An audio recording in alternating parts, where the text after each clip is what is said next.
there's an ant, and the ant wants to get from A to B. And the ant sets off, maybe there's food at B, so the ant sets off. And along the way, there's an obstacle, a rock in the way. Now, what does the ant do? First, the ant tries to move the rock. And ants are famous, they can lift 10 times their body weight. So a lot of obstacles they can move themselves. If the ant can't move the rock itself, what does it do? It finds colleagues, it finds other ants, and as a team, they try and move the rock. And if it gathers together a group of ants and the group of ants together can't move the rock, it tries to go over the rock. If it can't go over the rock, it tries to eat through the rock.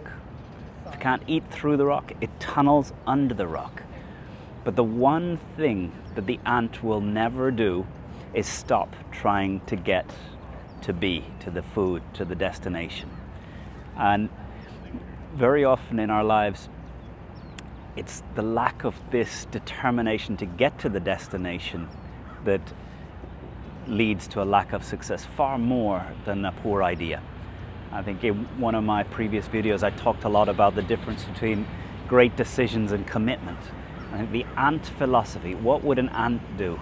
If you can't go through it, you get a team and you try and lift it. If you can't get the team to lift it, you go under it. If you can't go under it, you go over it.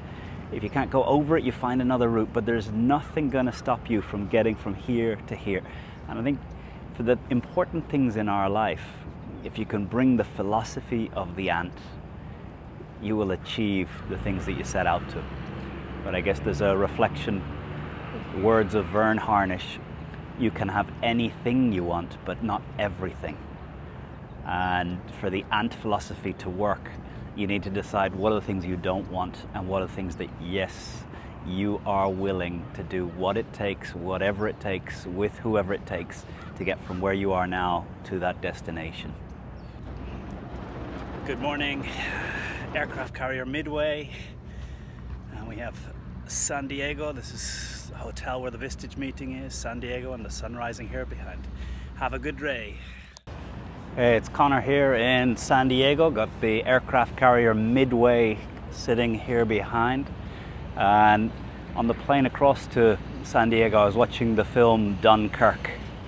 And watching battleships sink, hit by torpedo with men inside, really makes me look at this and think what a precarious existence it was sailing on an aircraft carrier in the Pacific in the Second World War. And each morning here I've run past this carrier and just stopped and reflected on the lives of my grandparents and the brothers of my grandparents who fought in the Second World War.